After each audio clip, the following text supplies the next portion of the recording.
guided meditation time. So I believe this is a much longer session. um, if you find the sitting is too long for you for whatever reason, feel free to adjust. Do not force yourself, sit, and later on, some people faint and whatever not. The emphasis is on right thought all the time, not on right posture. Right thought. The posture guidance I gave earlier is for health and safety reason. Because if you sit the wrong posture for too long, then later got back pain lah, sleep this lah, and all kind of problem. So it's meant for health and safety reason. But sitting any posture for too long also will have suffering. So if you need to move, by all means, you have intense pain or medical reason, you need to move, by all means, move. Do not force yourself. We are not training to be Buddha statue. We're not training to be Buddha statue. Some people, they can sit like some, Time magazine cover, sit until the yoga pose, so nice like that. You can sit until so Instagram worthy photo, but the mind can be daydreaming, so no point. We are not training the external posture, it's more on the reprogramming the internal thinking habits. So keep on nagging the same thing over and over again, the right thought and right thought and right thought. Okay, so once we are seated, we can start out with this slightly different kind of meditation. Yes. Yeah, you can sit and walk and alternate, no problem. Sit and walk. Yeah. Okay. In fact, you should be applying right thought in all your activities, not just walking. Okay, so we can start. Now find a comfortable sitting position. Make sure your back is upright and the rest of the body relaxed.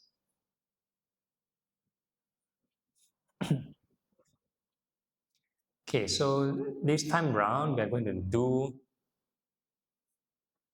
another type of meditation called the impurities of the body meditation. So this one is to kind of reduce this attachment to the body. So this one requires a bit of visualization, So what we're going to do now is we're going to visualize all the hairs from head to toe.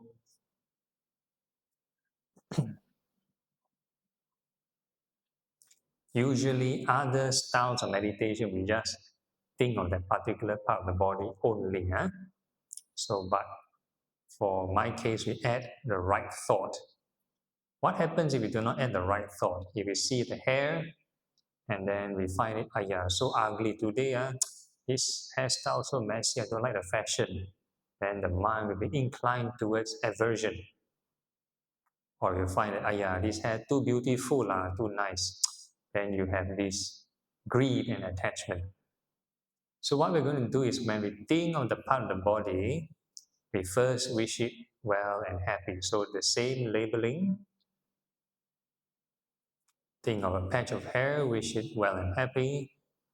So the phrasing is to wish the hairs, not wish my hairs.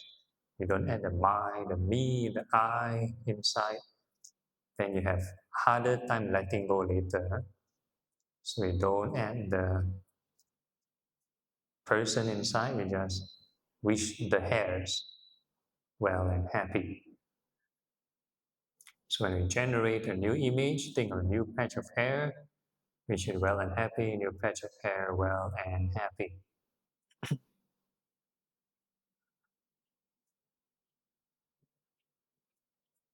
So even though all this takes place in the mind, it's a visual image, it's still called mindfulness of the body.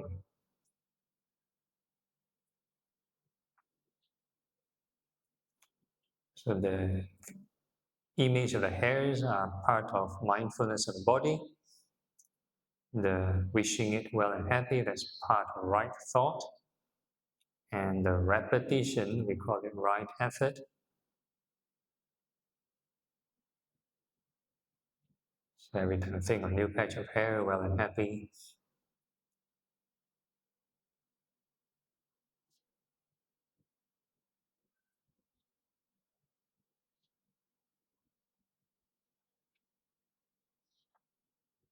And we can check the state of mind.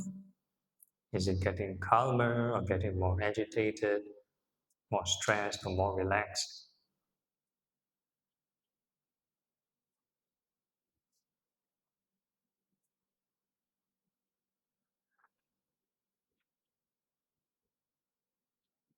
So when you imagine the hair, don't over-imagine. There is a higher possibility of over-dramatization. You start to think, what kind of salon I go to, what kind of shampoo I use. Don't have to think until too far. Just think of the hairs and wish it well and happy.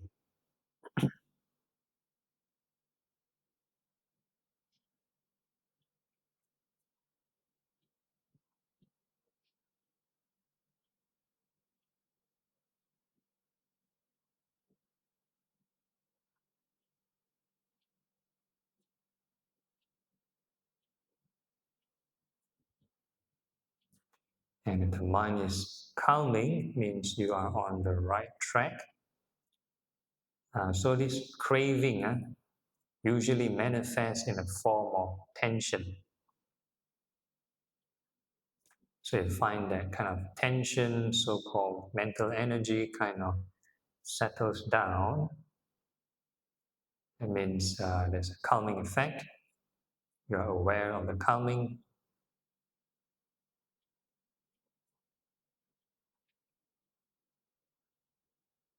Okay, emphasis is on the right thought. We're not pushing the energy down.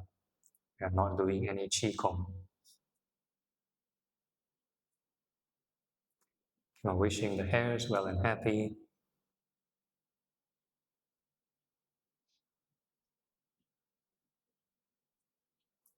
And the mind will come down to your current maximum level.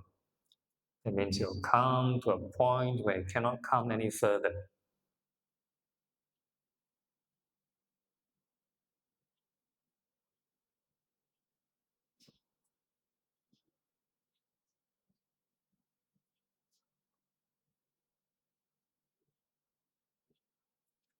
And this will be the baseline level. No samatha, no jhanas, no insight at this point of time. And if you have reached this so-called calmness, this neutral level, then this would be the minimum requirement for insight. So for the insight phase of this object, we are now going to think of these hairs subjecting to birth, aging, sickness, and death. So we're going to think of the hairs growing and falling, growing and falling. Many, many cycles. You can fast forward a bit, don't need to think of it growing real time. Hairs growing, falling, falling. And as keep looping this image, you can use whatever label associated with impermanence. You can use rising and falling, birth and death. The whole idea is just keep repeating.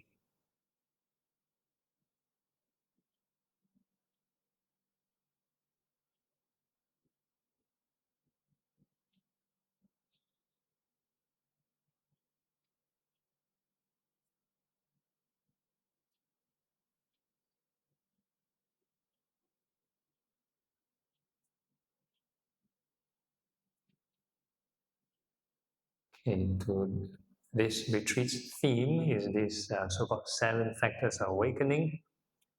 So the first factor is called mindfulness. Now we have mindfulness of the body, mindfulness of the hairs.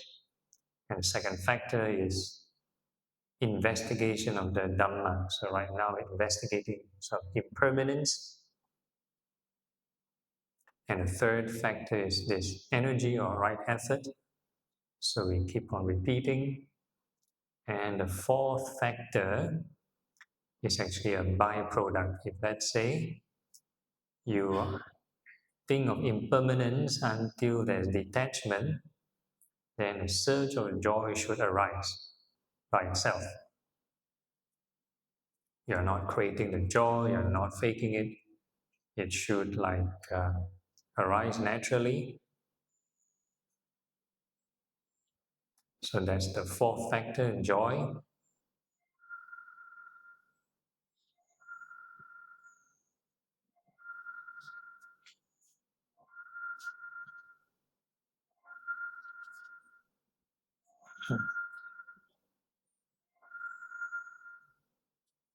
So I keep repeating. Huh?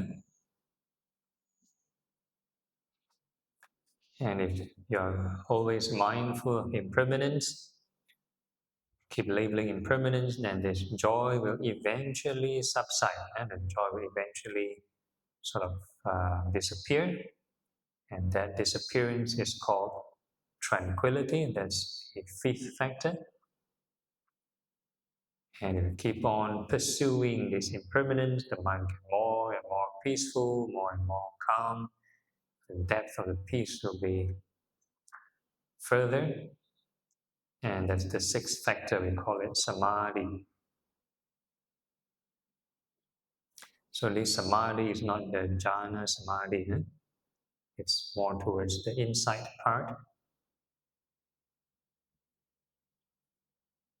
And the seventh factor is equanimity, upekkha. And the mind will be more stable, more balanced, not easily shaken by the ups and downs.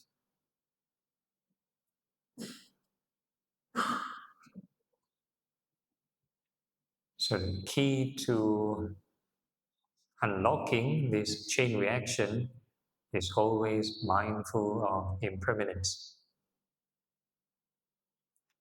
So we keep looping the image, keep labeling impermanence.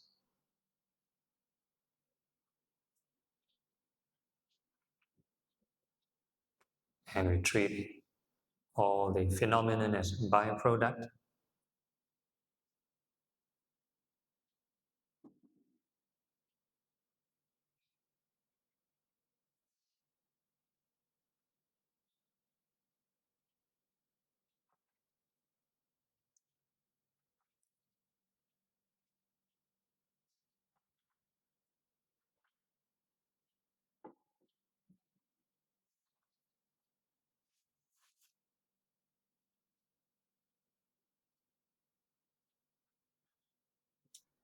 Okay, for those who are a bit sleepy, you might increase the rate of reflection. You need to label more.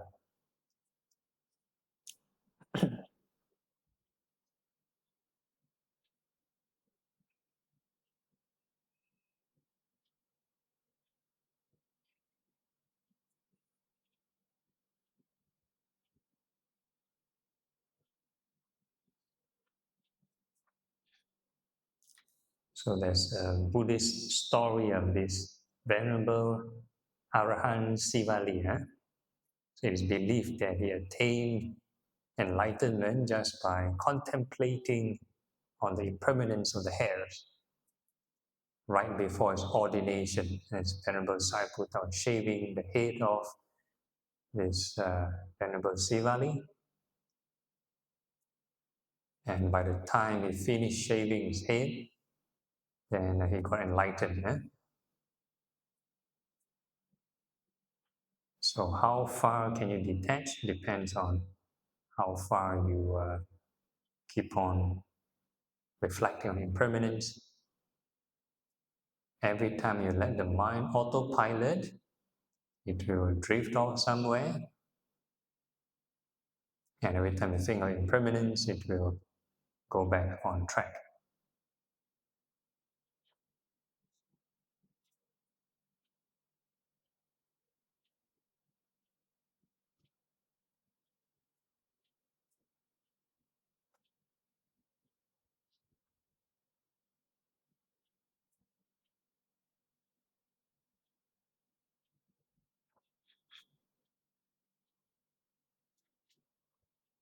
Okay, so later your self-practice time, you can do this as long as you want. So now it's more introductory kind of instructional phase. So now we're going to think of the next part of the body. We're going to think of the nails, fingernails and toenails. And we're going to wish them well and happy.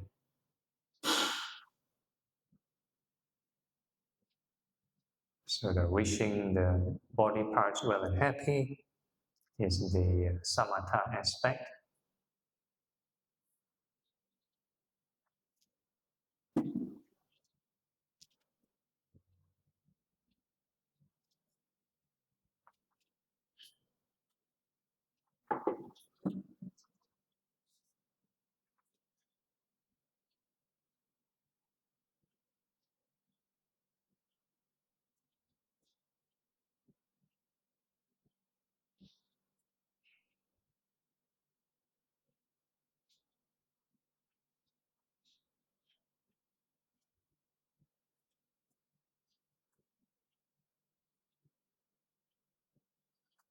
Okay, if you find your mind relatively calm, then we can move on to the insight aspect, which is to now think of the birth, aging, sickness, and death of the nails. So you think of the nails growing and falling, many cycles.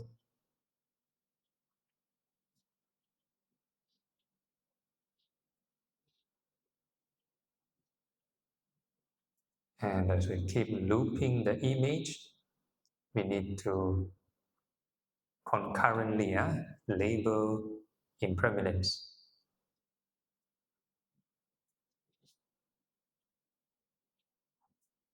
So keep repeating.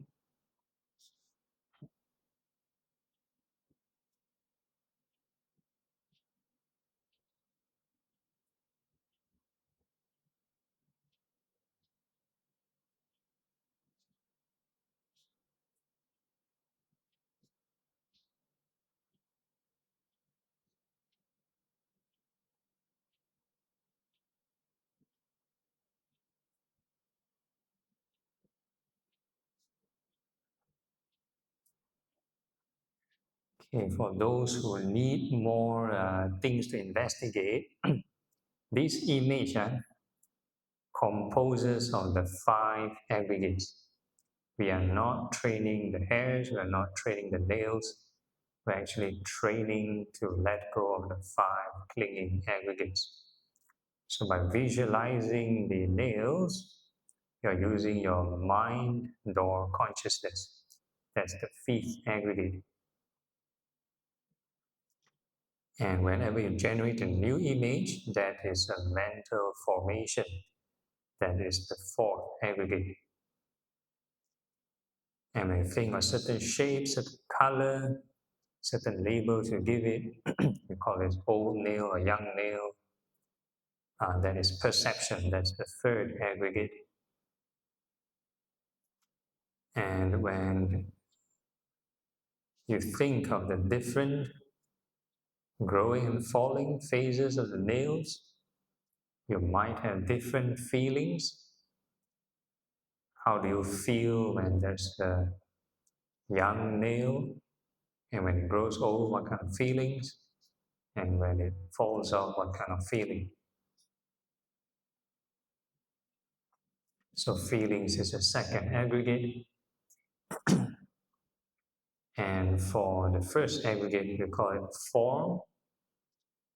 So there are many ways to do it. So the form aggregate is defined as the 4 elements. So the nails is mainly part of the earth element. Anything solid is the earth. Or if you want to go back to the sensational 4 elements that we did earlier, what kind of sensations move to your thinking process? So the so-called mental formation part or the bodily formation part that goes to the thought That is the four elements.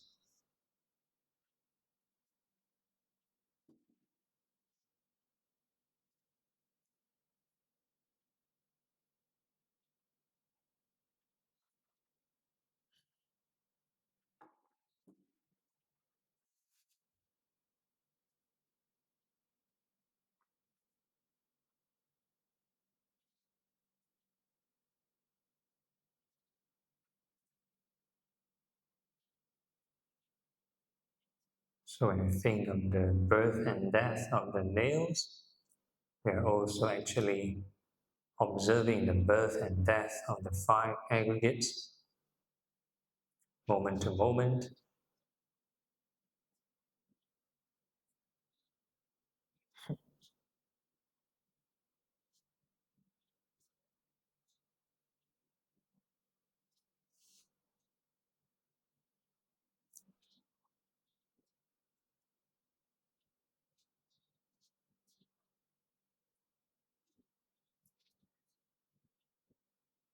Okay, then we can ask ourselves, are these nails truly self?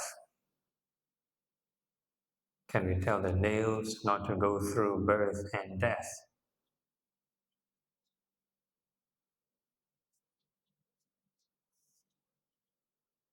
So next we can think of the teeth, all the teeth inside the mouth, may they be well and happy.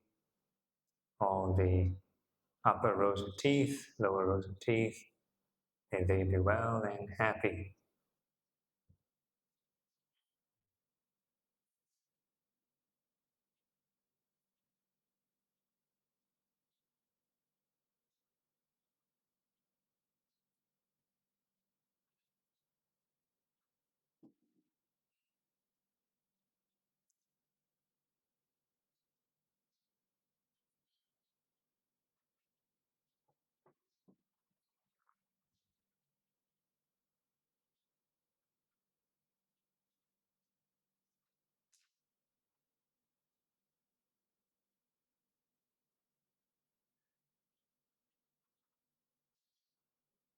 And all these teeth are subject to birth, aging, sickness, and passing away.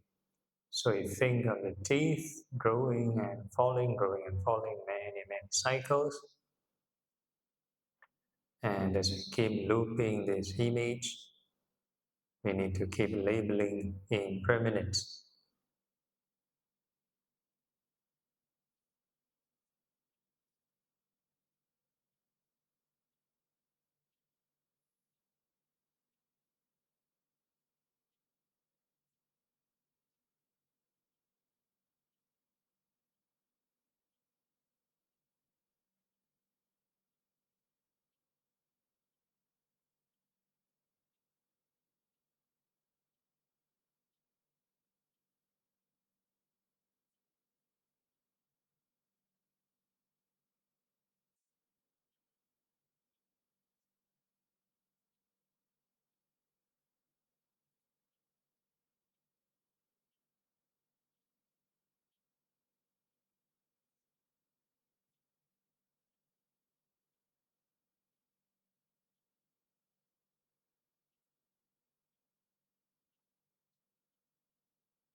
So the seven factors of awakening symptoms are just a sign that you're on the right track. It's a gateway to enlightenment, but you need to fully develop it.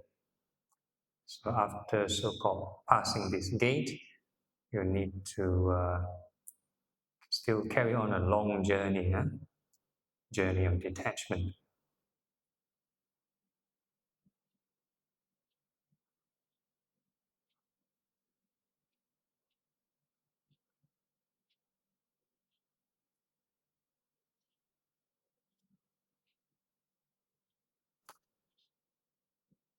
And whenever you're doing this insight phase, You can challenge yourself to see how far can you detach, because it's a very long journey. So you kind of keep track of your so-called high score. Yeah? Okay, then we can move on to the skin. We're going to wish all the skin well and happy from head to toe, every patch of skin. May they be well and happy.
Okay, find the mind quite calm. Then we can move to the inside phase. So all the skin are subject to birth, aging, sickness, and death. So you think of the skin growing and falling, many cycles. And as we keep looping this image, we need to keep labeling impermanence.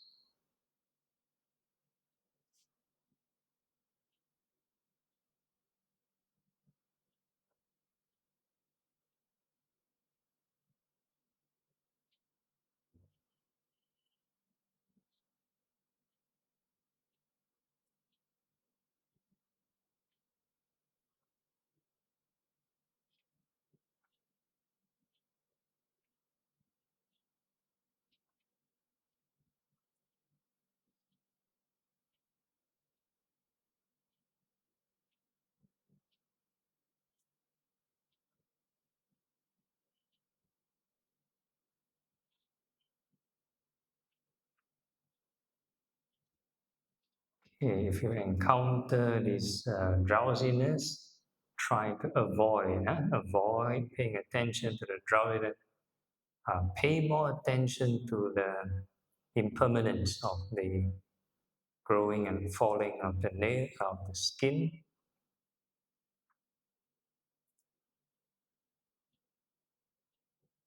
And there might be some people that try to tackle drowsiness, think they can observe drowsiness. You observe, you get sucked into the tornado, and you end up sleeping. Yeah?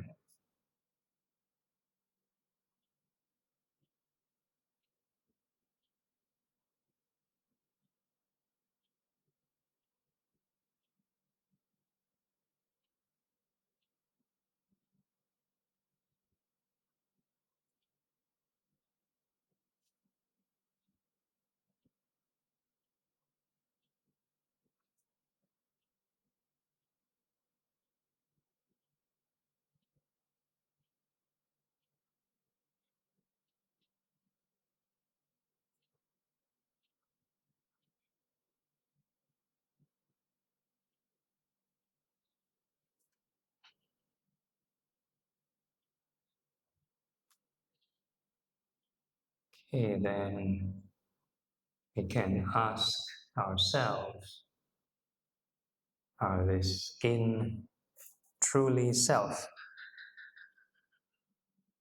Can we tell the skin not to go through birth and death?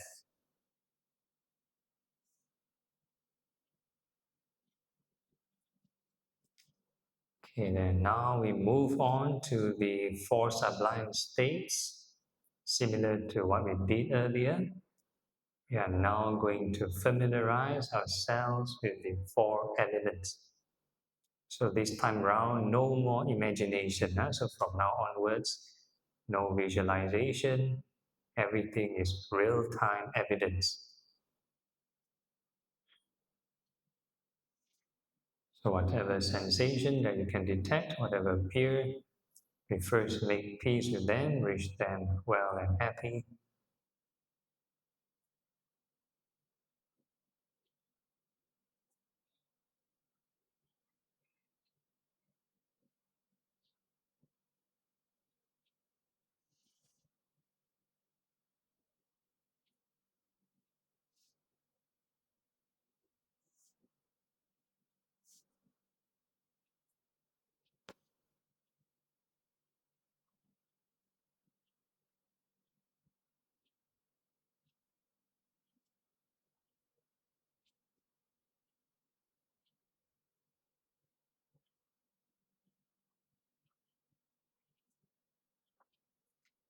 So always the three main ingredients in the right mindfulness. So right now, mindfulness of the four elements of the body, all the real-time sensations, all the evidence, and we have the right thought, wishing the sensations well and happy. So if you cannot figure out which element it belongs to, doesn't matter. Don't have to crack your brain. Hey, is this the earth element? Is this the fire element? It's just a general guide. Whatever sensation you detect, just wish them well and happy.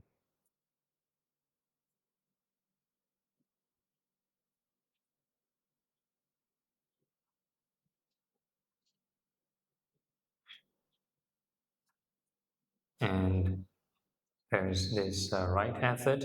Keep on repeating, wishing the sensations well and happy. So the same thing, we are not training the elements. Huh? We are not controlling them, we're not manipulating them, we're not doing any air bending or anything. So we're learning to make peace with whatever the so-called universe throw at us. Learn to make peace with five aggregates.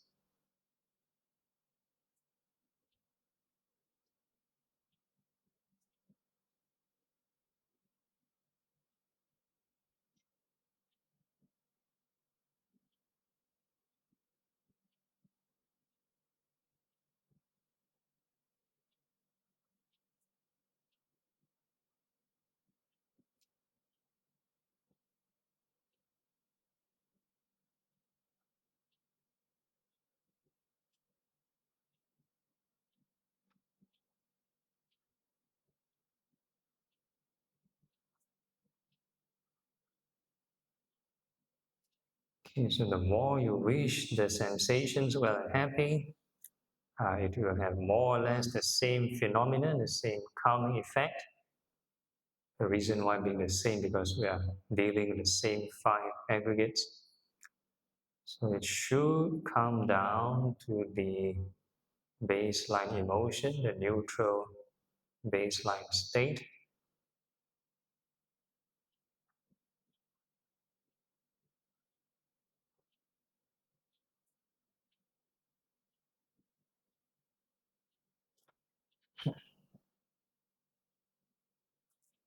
Okay, so this baseline state is through wakefulness. So you need to keep on wishing the sensations well and happy.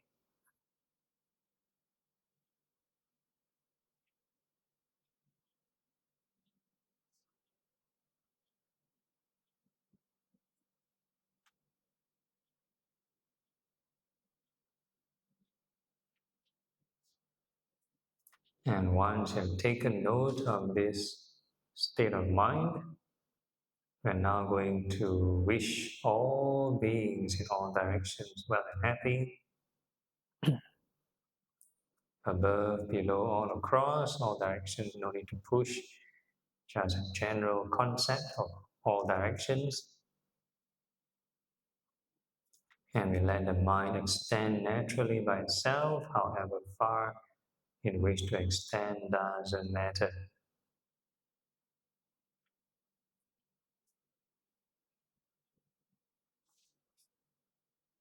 And in that so-called widened sphere of attention, we are going to perceive all beings as the four elements and the non-discrimination method. So whatever sensation you detect, this time around we're going to wish all beings well and happy.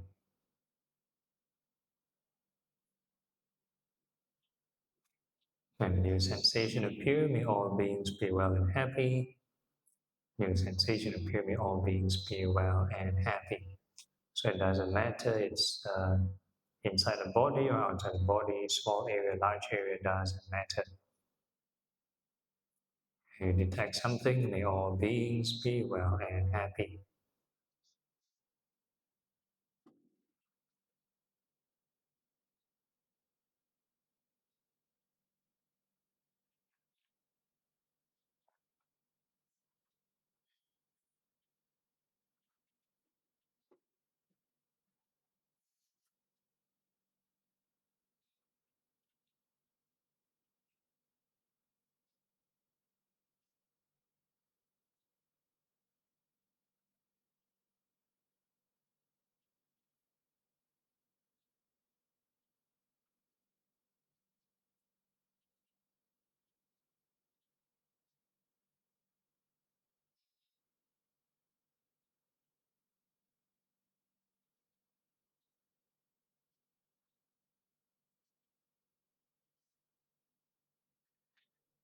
So keep the Dharma wheel turning for it to stay on course.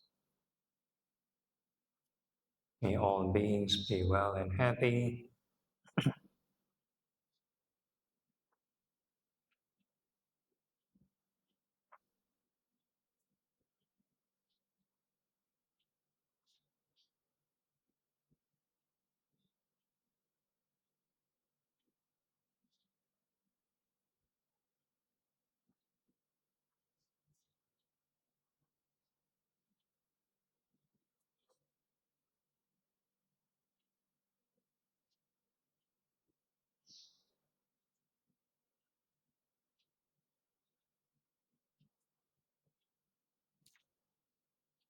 Okay, so for those who are still following, if you generate enough right thought, you fulfill all the conditions, you have the right thought, right effort, and everything, it may trigger this right concentration. So usually, the loving kindness, when you wish all beings well and happy, may lead one to the first level of concentration, the jhanic concentration. So denoted by an increment of this pleasant emotion compared to the neutral baseline emotion.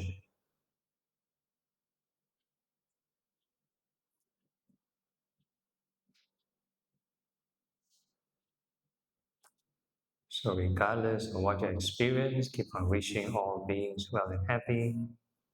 Treat everything else as a passing phase, as a byproduct.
So do not cling on to the phenomenon. You just treat them as byproduct. Emphasis on the right thought. We should wish all beings well and happy. So we do not langgar into the scenery. Keep on traveling the middle path. Whatever we pass by, they're just passing sceneries.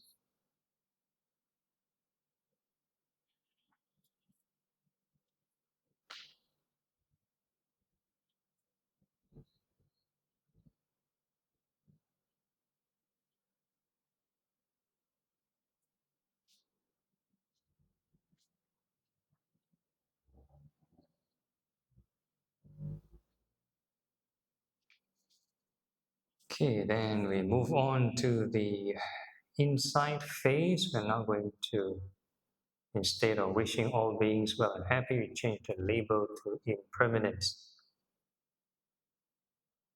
So whatever sensation you detect, then we're going to label impermanence. And we keep repeating.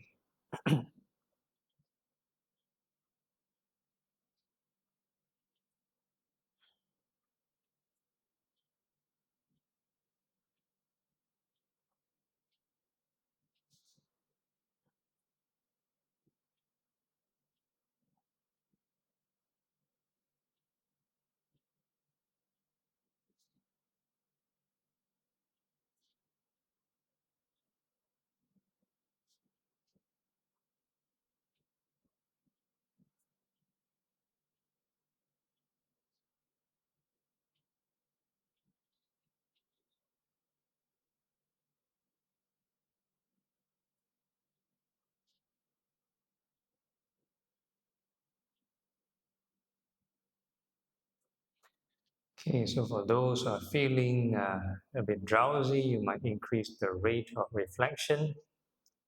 I need to keep labeling impermanence, increase the rate of this repetition.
Okay, then if let's say the joy and happiness start to disappear, regardless of what you experience, keep on labeling impermanence.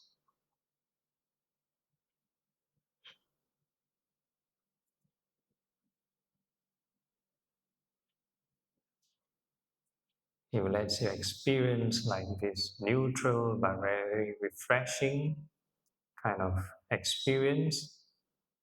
Then we call this equanimity. So if you have fallen asleep, that's not equanimity. It needs to be alert and awake.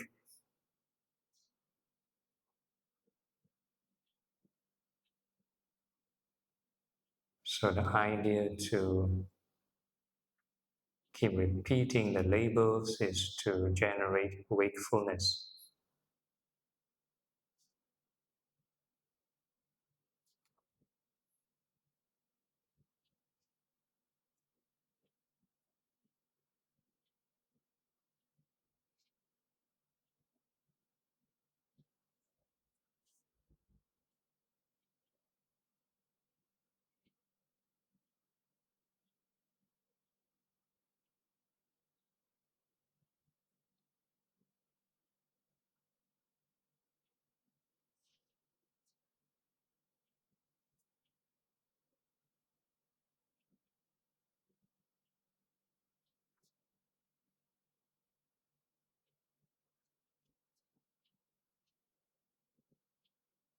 Okay, then we move on to the second sublime state, which is compassion.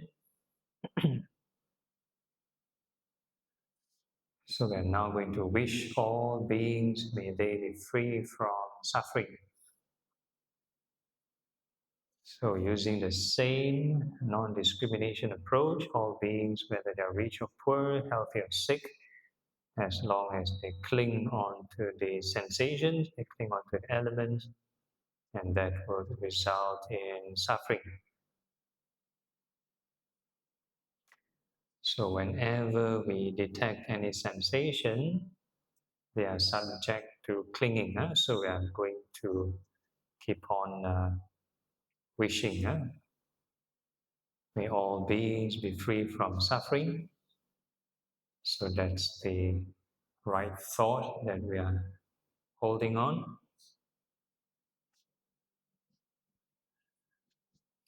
So the same thing, no dramatization. Conventional compassion is to worry for people, plan and help. Are they okay? How to help them? So all these are very draining. It's part of restlessness and worry. So in real life, you may do this, but in, let's say, this routine, we are now recharging. We are not draining. So try not to over imagine. Or the best, don't imagine. Come back to the evidence, come back to the sensations, and keep on wishing may all beings be free from suffering.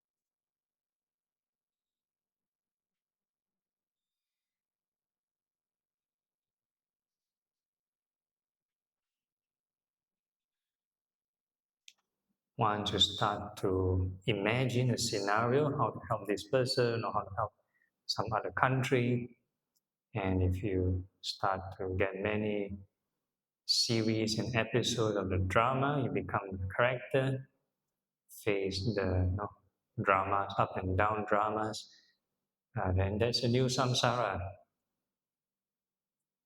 So we are not going into the samsaric mental world. Come back to the evidence. May all beings be free from suffering, including yourself. Very easy to cling and get sucked into the stories.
Okay, let's say you start to experience maybe some joy or happy emotion, something pleasant. That means There's a concentrative kind of compassion, a conventional kind of compassion, very sad, very sorrowful. And if you overdo it, may lead to depression or burnout. So now we're doing the recharging version.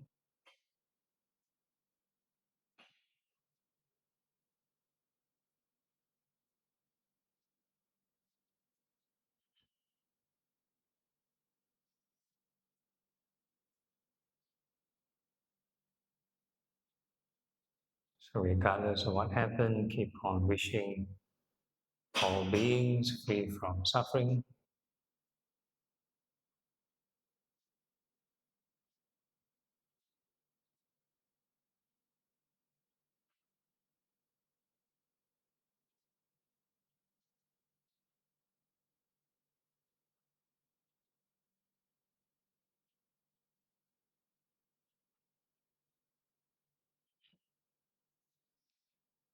So you normally see the statues of Kuan Yin or the Buddha in the practice compassion. They're always depicted smiling. So the middle way compassion is very different from conventional compassion. You don't see them pulling a long face or frowning.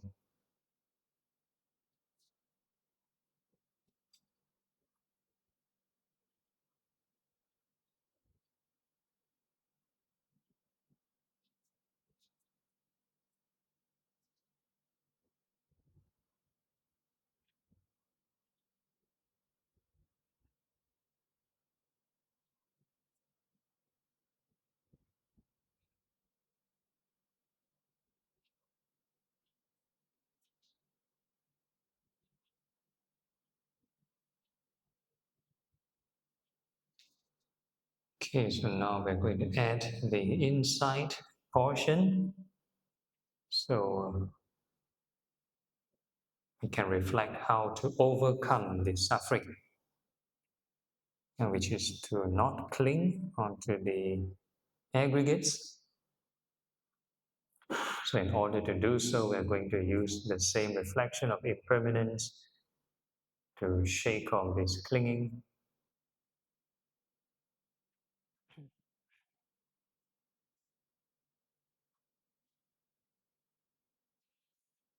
And a sensation appear, impermanence, sensation appear, impermanence.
Okay, so regardless of what you experience, keep on reflecting on impermanence.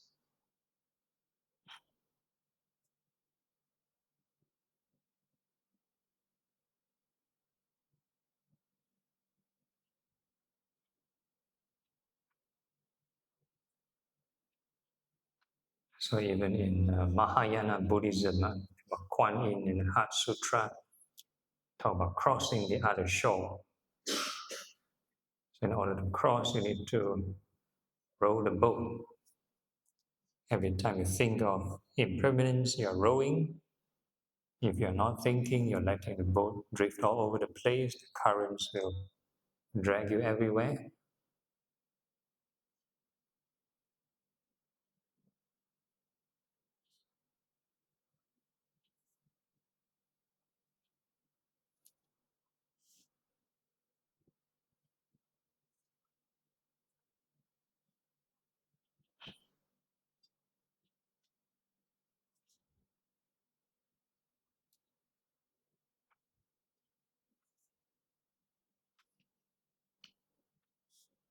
So no matter how calm or how turbulent the storm, just keep rowing.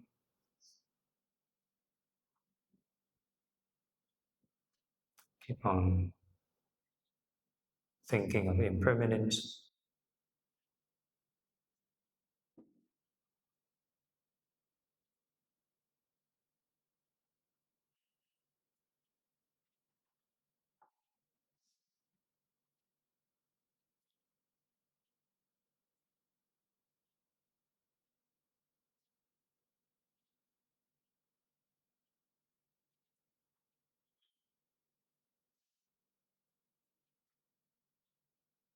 Okay, then we're going to move to the third sublime state, which is appreciative joy. So that's to overcome jealousy.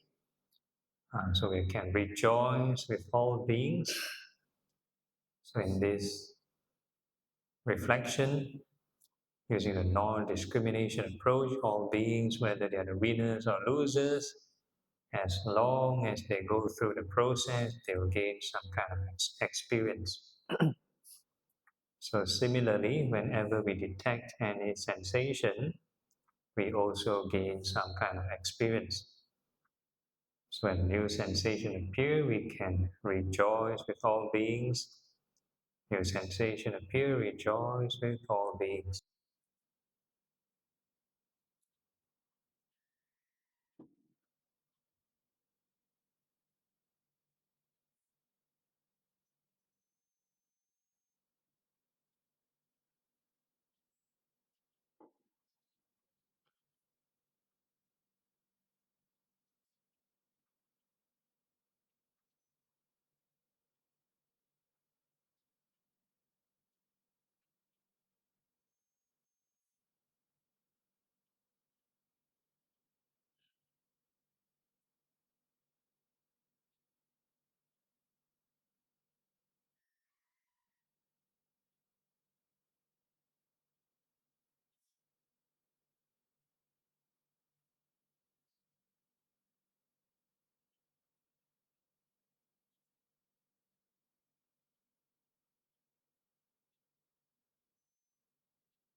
Okay, so it's about an hour. I know some people start to wait tahan already. So we're going to let you do a self practice. So same thing, you can alternate between the samatha and vipassana phases. We covered three sublime states, and it's loving kindness, compassion, uh, and appreciative joy. And it's three, and you can alternate between yourselves, either sitting, walking, or doing any activities. And you can multitask in these sublime states. And that's it for the formal session. You can gently open your eyes. Informally, still can keep generating the right thought. Can wish your legs free from suffering. Um, any questions, problems, issues? I know early part of the afternoon, the blood is still going to the digestive system. So some people are still struggling, but maybe later on should be a prime time.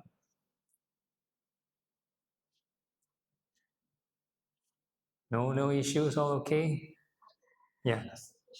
Hmm. You said that concentrate on no thoughts, and then to concentrate on setting. I just feel like I want to stay there. Go anywhere. Okay. It's you experience some pleasant emotion, right? Yeah. So very normal.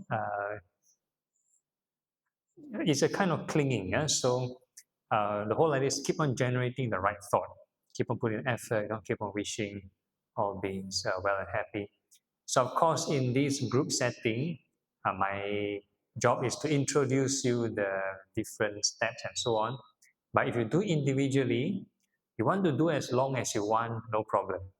Yeah, your free time, you want to do one particular step as long as you want. That's your own, that's your own private time.